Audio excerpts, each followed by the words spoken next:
Alléluia. Gloire au Seigneur. Merci Seigneur. Je voudrais que mes frères de première et deuxième année puissent prier pour moi.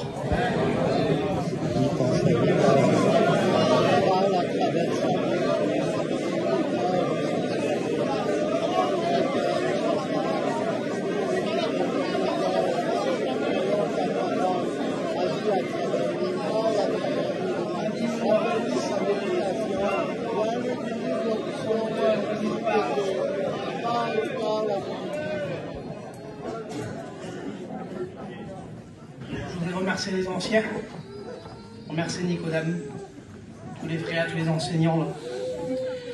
Vous savez, ce soir, j'ai un petit message sur mon cœur. Moi. J'ai peur de la porter, mais j'ai Dieu avec moi. Et tout à l'heure, là, j'ai pris mon auto quand j'étais prié, et j'ai eu marqué des choux, et je me suis mis en face du château des choux. J'ai dit, c'est ici que le réveil a commencé, Seigneur. Je ne veux pas déplacer les bords. Je veux rester avec notre mission. Parce que notre mission, c'est Dieu qui l'a construit. Je vais rentrer dans mon message. Vous savez ce qui m'est arrivé en ce moment avec mon petit, tout ça. Et ce message-là, c'est ma vie à moi. C'est dans Lamentation 3 de Jérémie, au verset 7. Il m'a entouré d'un mur pour que je ne sorte pas. Il m'a donné de pesantes chaînes. J'ai beau crier et implorer du secours. Il ne laisse pas accès à ma prière. Et Dieu me parlait. Il dit, Dylan, il y a des étudiants qui sont là. Et ils ont besoin de... Seigneur Jésus d'amour. Il y a des étudiants qui ont besoin de moi là.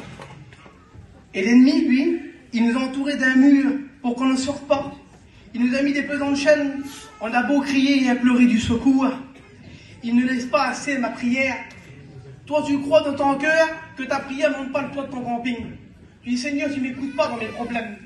Et moi, ça me fait pareil. Je dis, Seigneur, tu ne m'écoutes pas. Bénis mon petit, Seigneur. Bénis-le, Seigneur. Tu vas le guérir, toi, Dieu. Mais il y a un autre verset, ce que je voudrais vous dire, mes frères et sœurs. Ce verset-là, c'est dans le psaume 6, verset 10. Est-ce que vous savez que l'Éternel entend la voix des larmes? Et ce verset dit, car l'Éternel entend la voix de larmes. L'Éternel exauce mes supplications. Et maintenant, l'Éternel ne ferme plus l'accès à la prière, l'ennemi, là. Mais il accueille ma prière. Est-ce que vous savez que l'Éternel accueille notre prière?